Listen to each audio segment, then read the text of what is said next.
Hello and welcome to my video.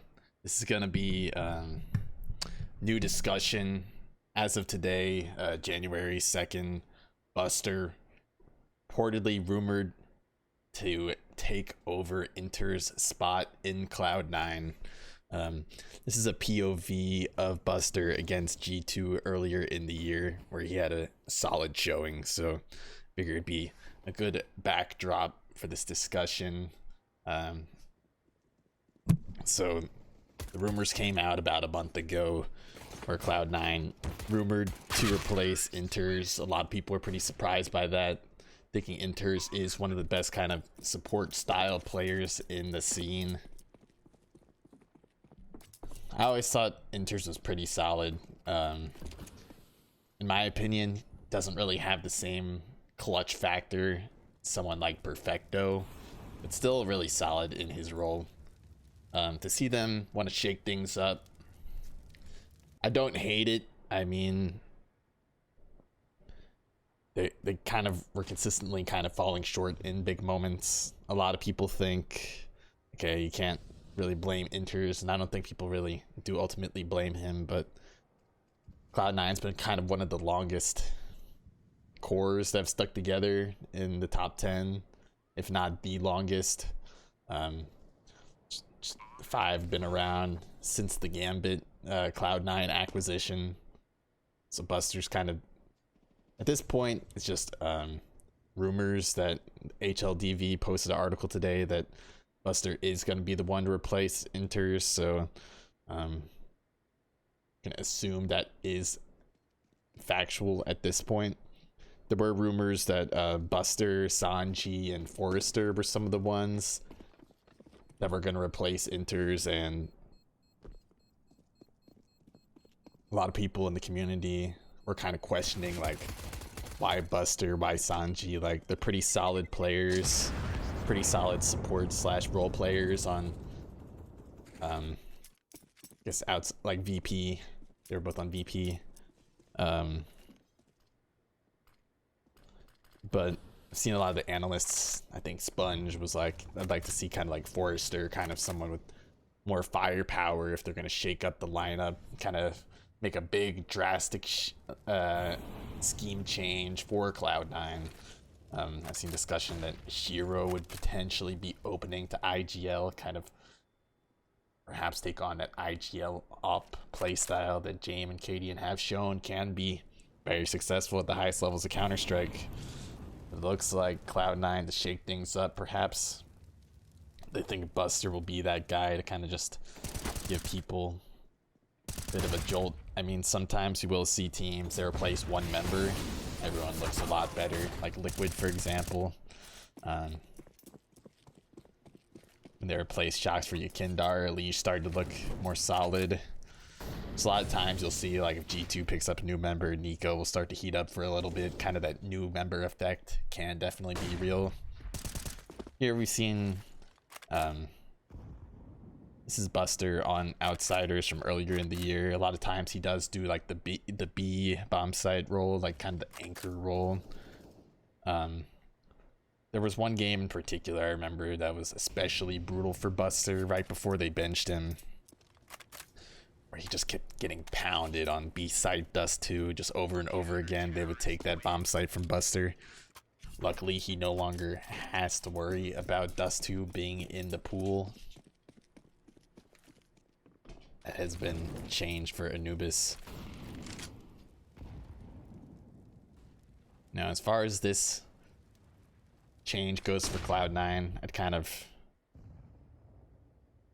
rate it on the lower end of roster changes, maybe rank it a C, but still kind of cautiously optimistic. Anything could happen.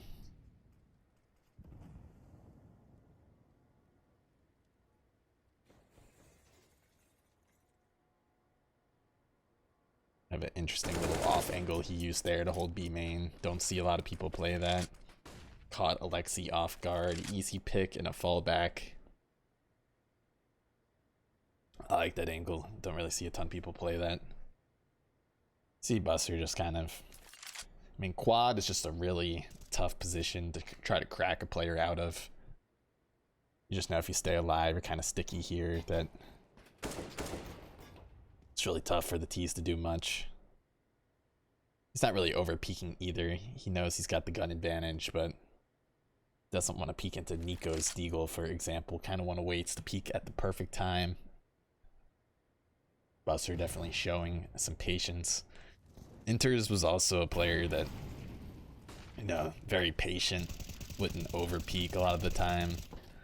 It kind of makes sense. They would want someone with similar qualities, that way they don't have to kind of shift up their entire scheme.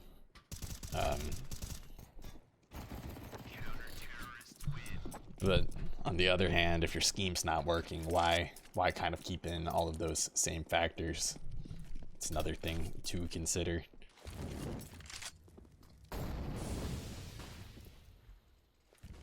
But just coming into this new year, 2023, this might be kind of the most high-profile roster move out there. In the top 10, can't really think of too many others. I guess FaZe Rain is rumored to be retiring potentially, at least temporarily. So FaZe may potentially get a new fifth for Rain.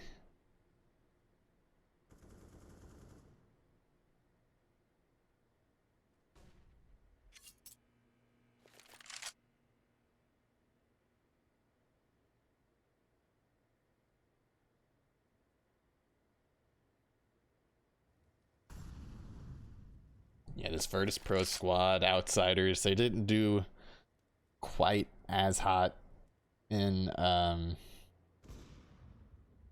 Antwerp, obviously, as Rio, considering they won Rio. But this game, this map in particular, Buster did have a solid performance on Vertigo, so figured it's kind of worth a gander to see how he plays here. Kind of what Cloud9 potentially sees in him as a player.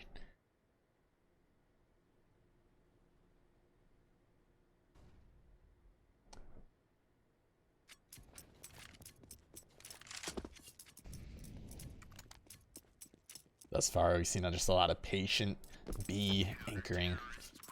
Having just a solid anchor player at each bomb site, definitely kind of underrated.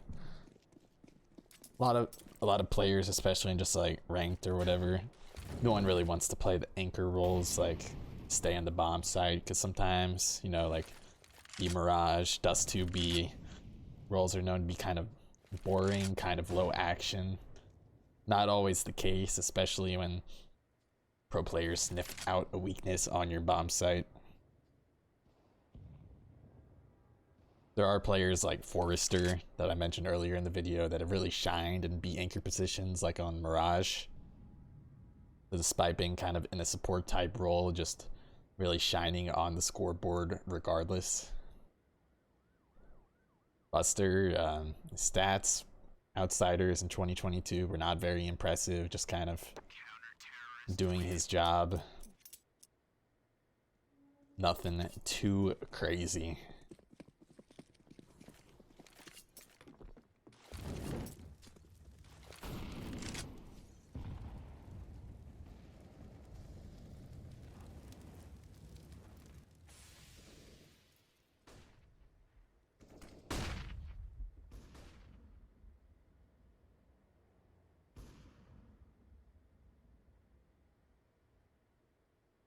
Buster in this major might have been on this map actually, where on T side, I know it was outside B main, he spells out Adren, his old teammate's name, now a fairly popular streamer, on the wall with his Glock, like spelled out the whole name, just like sprayed like 3 or 4 clips into the wall to make it happen. I think it might have been, I know it was Vertigo and it was at this major, so we might see that on the T side POV on the second or third round in.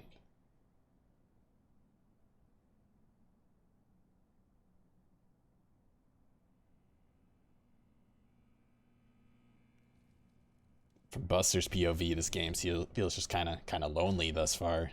Not a ton of action. Catching a little G2 spray on the flank. He's like catching 𝐿𝐿 and the bomb. Just knows he has to play his life. 𝐂𝐒𝐒, unfortunately for him, takes out both his teammates, puts him in a really tough 1v2. He's kind of putting his team in a position to succeed there. Nice clear to try to pry out Hunter, but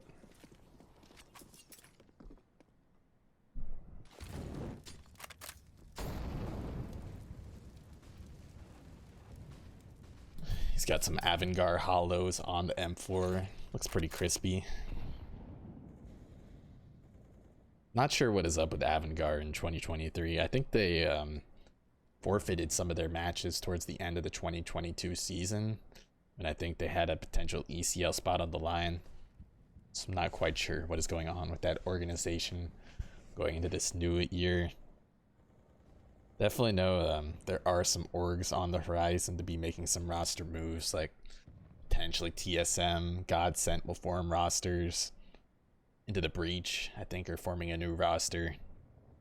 Buster looks like he really likes this off angle, just right behind this cone, kind of chilling.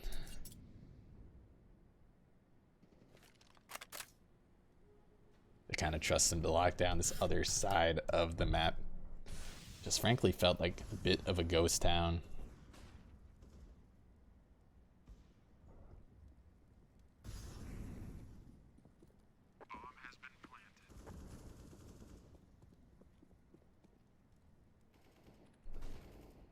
If I had to presume, a lot of the discussions in the scene for Buster replacing interz, it's not going to be very well received in the community. But a lot of times, you know, the CSGO community gets things just really wrong. Like any kind of, you know, fandom, NFL, CSGO, football, whatever. There's a lot of people making predictions, and a lot of times kind of the common man will think like, oh, like 80% of people thinking taking out interz for Buster would be a replace, but it ends, or it would be a mistake, sorry. But it ends up actually working. And that's just kind of, could end up working, you know. But I have to imagine people are gonna be kind of reluctant to embrace this move. Buster kind of struggled before he was ultimately benched on Outsiders for Fame and Norbert to come in, for him and 𝐂𝐿𝐍𝐄𝐒 obviously not getting benched for performance reasons. He was making that move to Team Liquid kind of at the same time.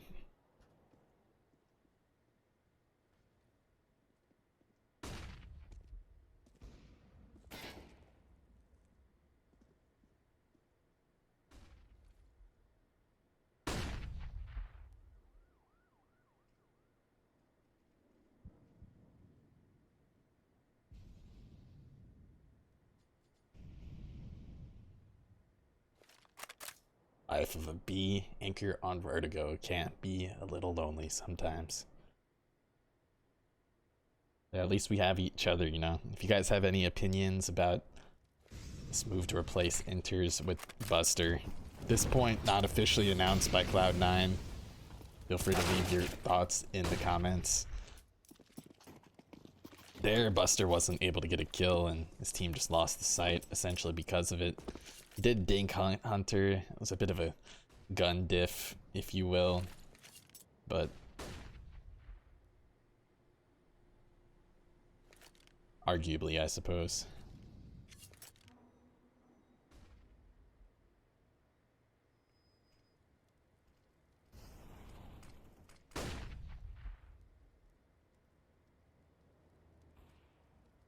Fairly aggressive line here, leaving B open, going for a 1 dig in middle. Paid the price there.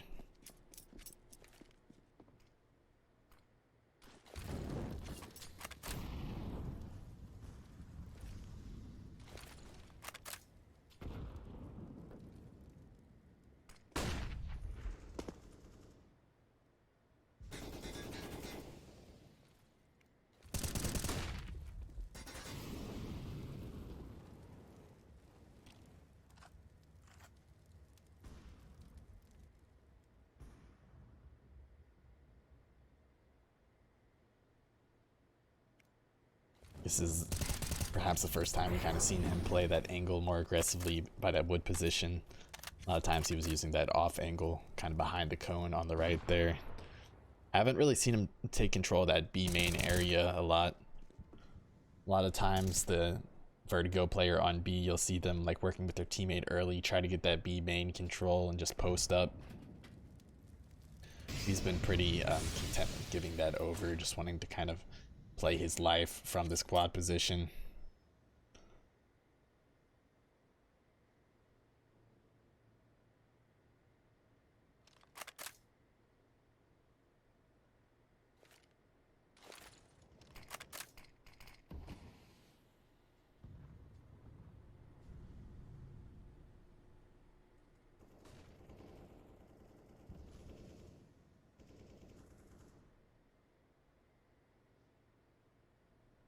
Yakindar putting in work across the map.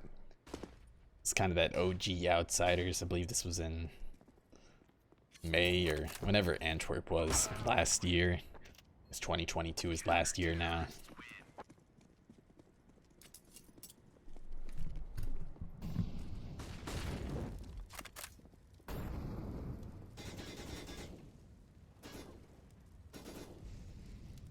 Buster does have a pretty solid KD in this game, so perhaps they'll try to poke the bear at B here a bit. Buster shows what he has to offer.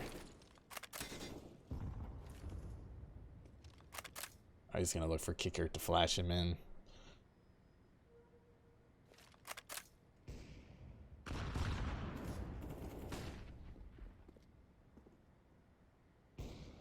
Going back to this trusty angle, the crouch peek. Nice timing on 𝐂𝐿𝐒𝐒 there, kind of showing that G2, their B control was just a bit of a ruse.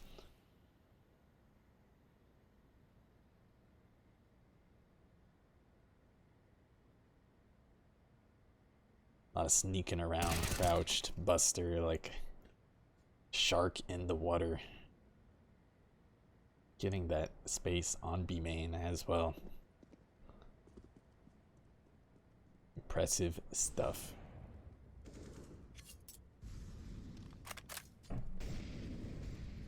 Now he's finding a timing for a flank. Oh, 𝐂𝐿𝐒 takes him out. Oof. His team ended up winning that round ultimately, but it's crazy that 𝐂𝐿𝐒 was just able to convert that. Shows gotta be precise and pro gameplay. Oh, the molly on the stairs triggers him to just drop down. I don't know if he had that plan initially or the molly on the stairs from the T side kind of made him go for a very aggressive line there, but Hunter maybe heard the drop, punished that aggression.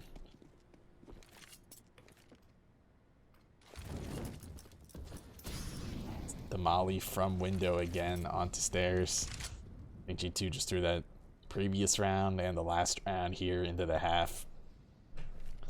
But Buster's not gonna lie down like Superman 2 games in a row. It's not his style.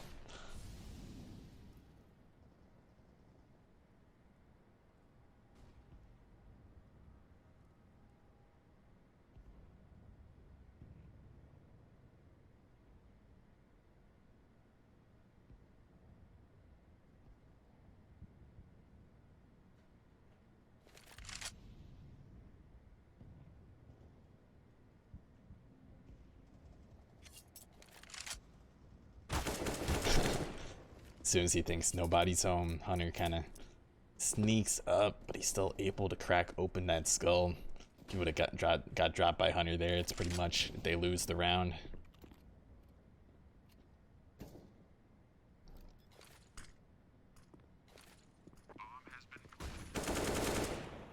Just nice patient play to wait for his teammates' flash there. Manassi, the young opper, getting punished for that aggression. His team ultimately did not convert that round. 7-8. G2 are leading. T side Karambit, CT side Butterfly. I do the same thing with my knives currently, so I approve of Buster's taste. They have him leading the pack here on T side a little bit. Not sure if it's just happenstance or by design.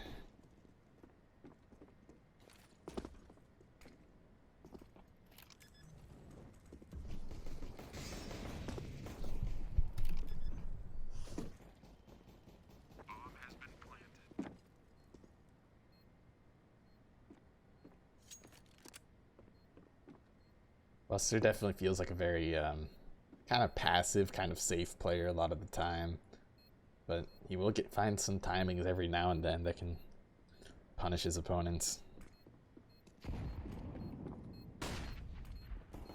Kind of reminds me more of like a reactive player than a proactive.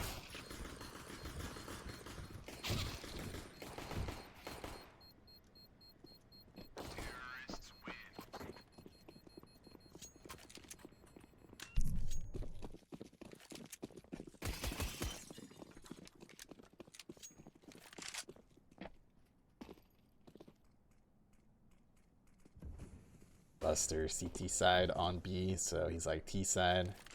I'd be the B specialist as well.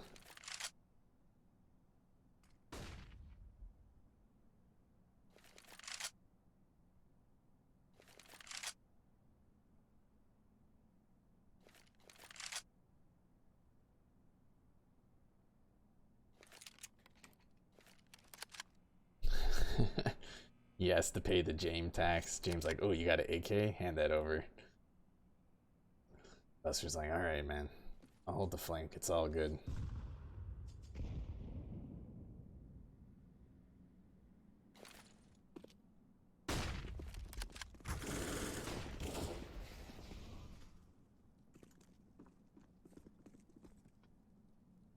Find himself a nice little nook here to just lock it down on the flank, hoping James can put in the work with the AK. But he does find another AK.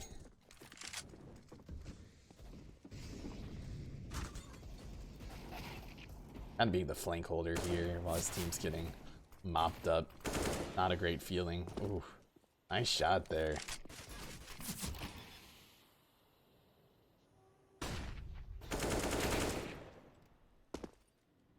Buster's been pretty solid at just turning all the flashbangs as they come.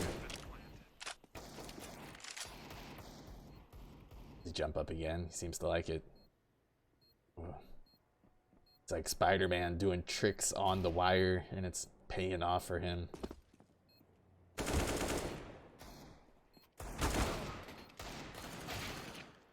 Oh, and ultimately they do win that round. That was kind of heroics from Buster there to get them that round. Solid, patient play.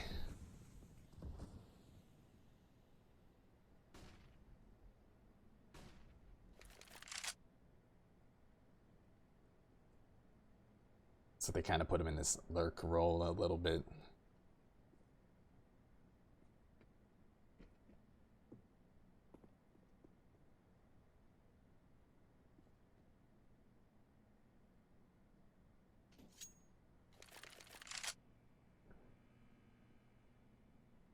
I feel like Buster's kind of a good foil to 𝐂𝐿𝐻.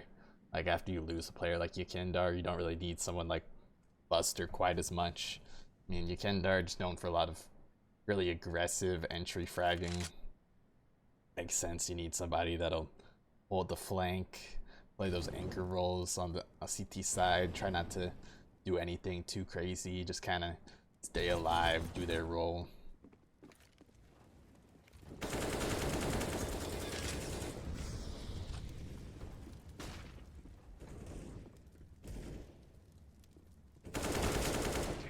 Does eventually find that flank hunter leaping when he got caught there.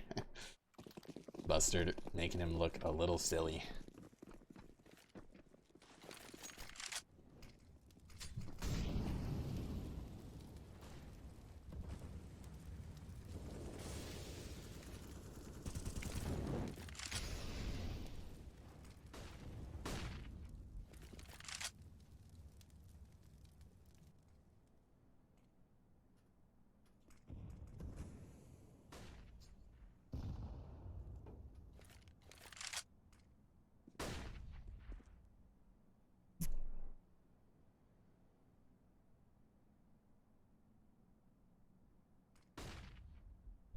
Just had to sneeze there a moment. Pardon me.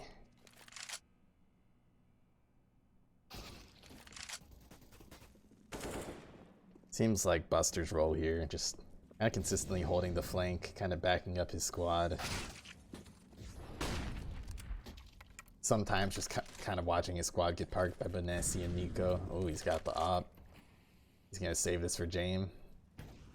He sees the op down, he's like, alright 𝐿𝐿, I got you, buddy. Stay alive, hold the pushes.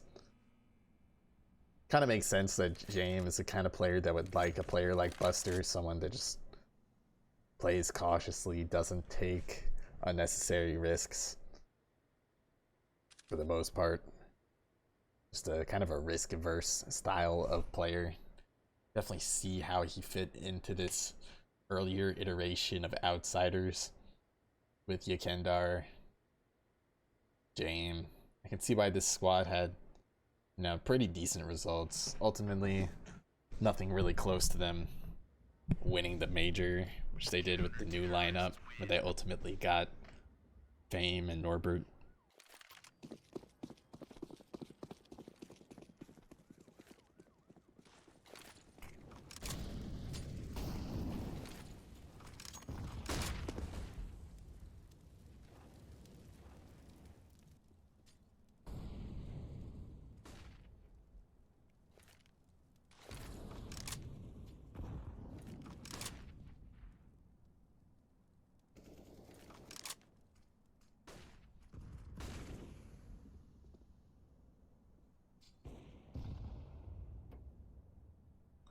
Kind of crazy. You hear like Outsiders, these T-side defaults, they're just like do the same thing kind of every round, just kind of figure out how the opponent's playing, try to exploit weaknesses off of that. Just crazy is how disciplined they are with keeping up those defaults. You'll see Buster kind of hold this B main push every time, just not really prod very far. Just kind of consistently holding the flank for his teammates on A to work through A. And then just kind of rinsing and repeating over and over again.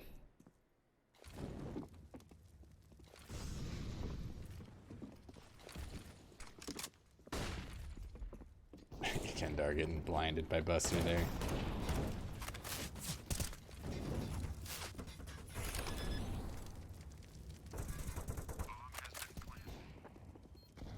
Thought he was going to go back to the tripwire, but he's like, no, can't pull that off 2 rounds in a row. Go back to his trusty flank holding position. He does like this little off angle to get that info on the player coming in through ramp.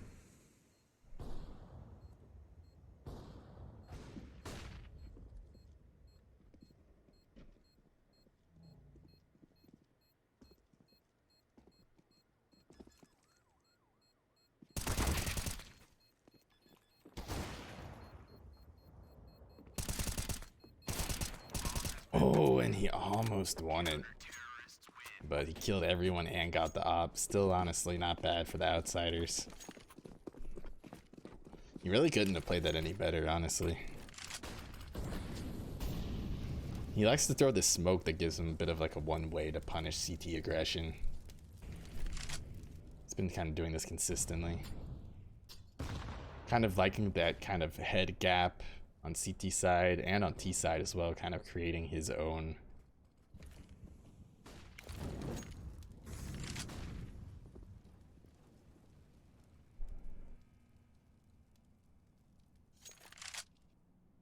Outsiders here is kind of crazy. They're just rinsing and repeating, doing the same thing over and over again until they kind of perfect it.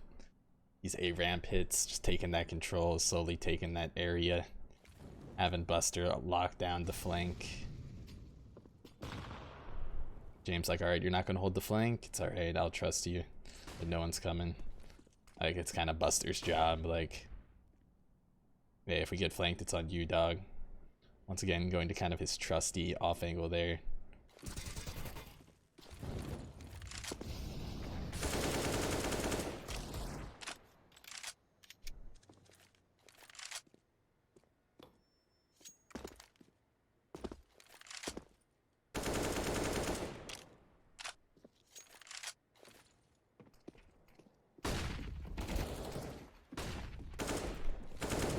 It's pretty cool to just see how outsiders kind of continuously set up this A site hit.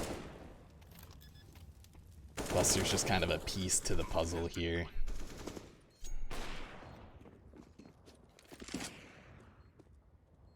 And perhaps Buster will just be able to kind of give a lot of insight regarding kind of how James managed his squad.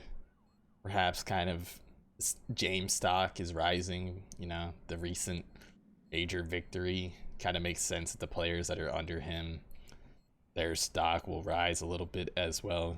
You know, they say like a rising tide kind of works out for all ships.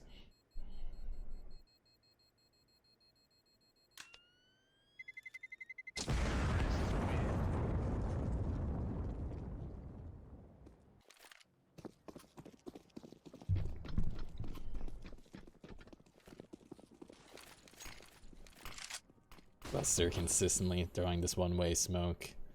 B player on G2 is not yet to peek it. I guess G2 probably have 𝐂𝐔𝐒𝐒 playing B here.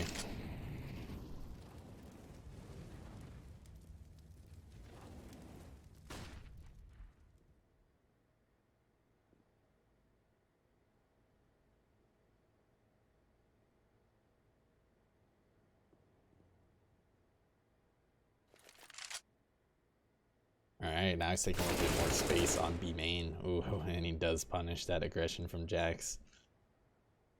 The one time 𝐂𝐂𝐒𝐒 pushes, Buster's in the perfect spot for it. Jackie there. Making a bit of mistake there for the G2 camp. Look, outsiders. They know that G2 can't re-aggress and take that B main area, so they can just rinse and repeat on this A main hit just over and over and over again.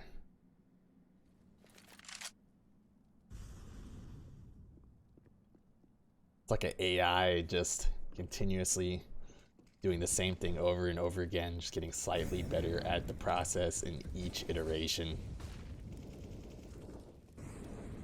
You'd think it starts to become a bit telegraphed at a point, but even if kind of G2 knows what's coming, sometimes it's kind of hard to hold it.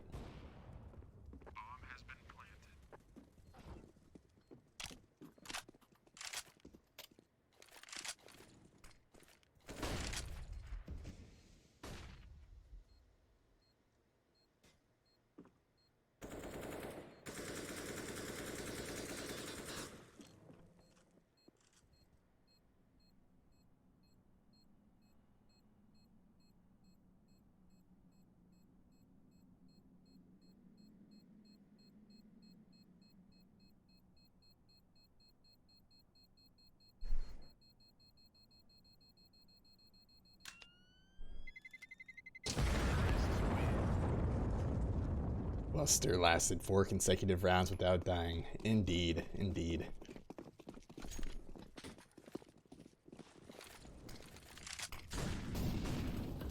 Lineup looks fairly easy to throw that one-way smoke too. Oh, and he does catch the feed out. Lights up the B player. 𝐂𝐂𝐒𝐒 was hungry for get the better end of that exchange after what happened in the previous. Buster kind of smelling a bit of weakness here. Well, he gets another heat grenade tossed over to him.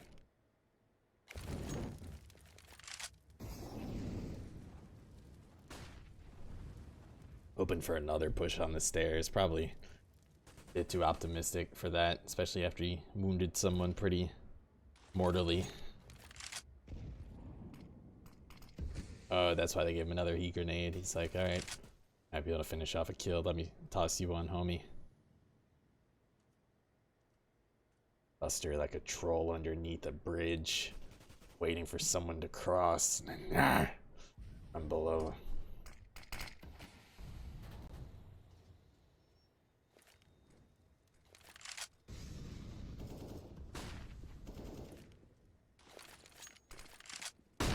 Late flash towards B though. He is kind of putting some pressure here, B main.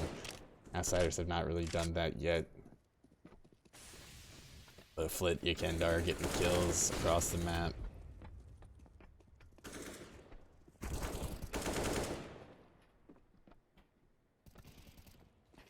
He knows he needs this kill. Oh, James is ultimately able to convert. That gives them the round. It looks like Buster kind of living on this B bomb site in both directions, on the attack and the defense. B anchor, roll on CT, and then on T side, kind of the B lurk, the flank holder, just calm, passive, kind of methodical player. You could see how he could potentially fit in on a team like Cloud9. Team that has a lot of protocols, a lot of discipline, a lot of good teamwork.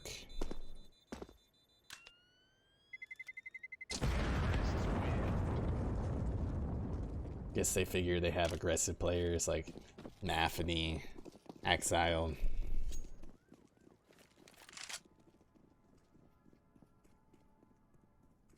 Figure Buster would be a good complement to them.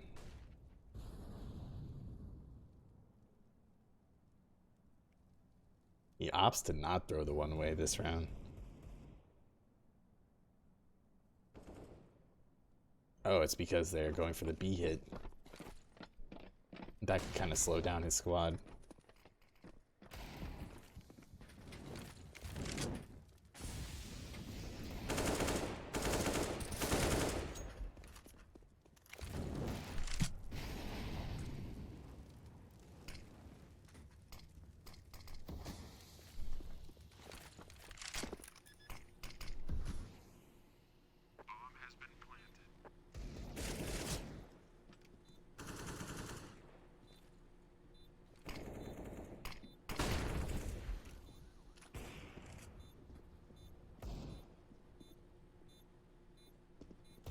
Buster kind of playing anti-flash and holding both angles simultaneously. Definitely doesn't really feel like the comfiest spot to hold. His team is able to ultimately convert that. Goes back to throwing the one way, knowing his team is going for this A side default.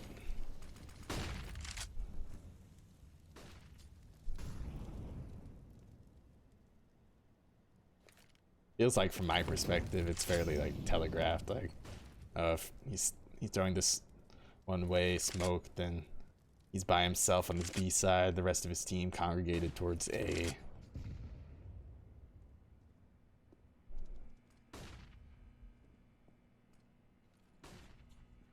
So he does not opt for that early smoke when his team wants to go B fast.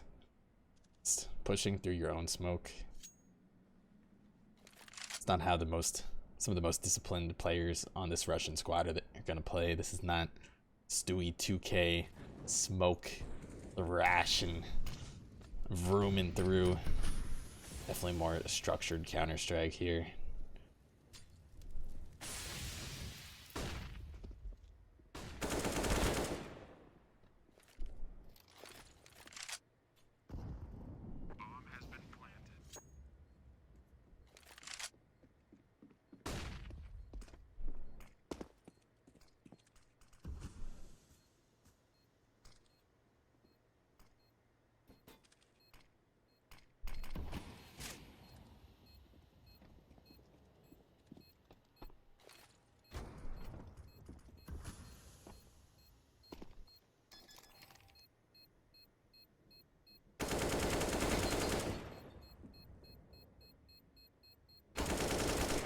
Nice patient gameplay from Buster there in the post plant. Not overstepping the smoke, just pretty solid disciplined gameplay we've seen from Buster in this game.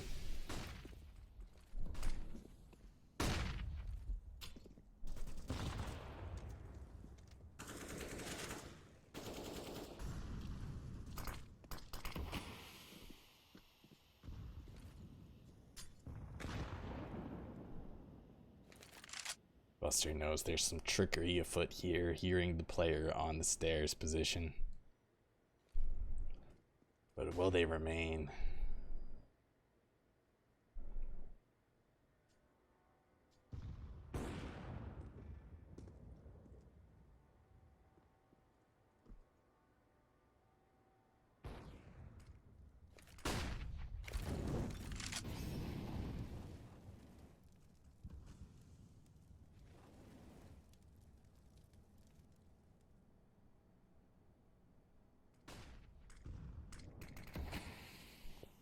Nope, it was all a ruse. No player at this B main area.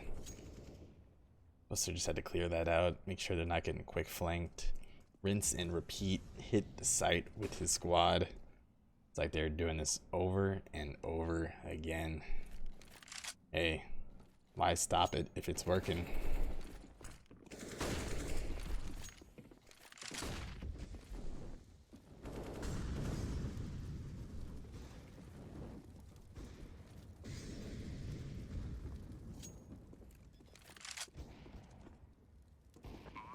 When they get that bomb down, 10 seconds remaining.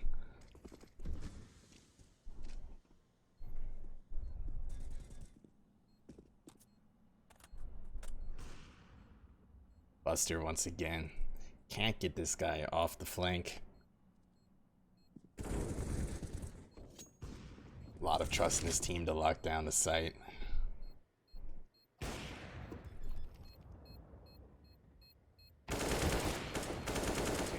They do ultimately win that game. Oh man. I'm not lined up with my chair. There we go. Nice and comfy in my bedroom now. Appreciate you guys watching the game.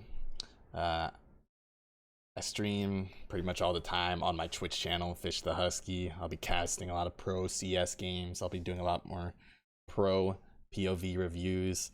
So thank you so much for tuning into the channel. Hope you have a beautiful rest of your day or evening.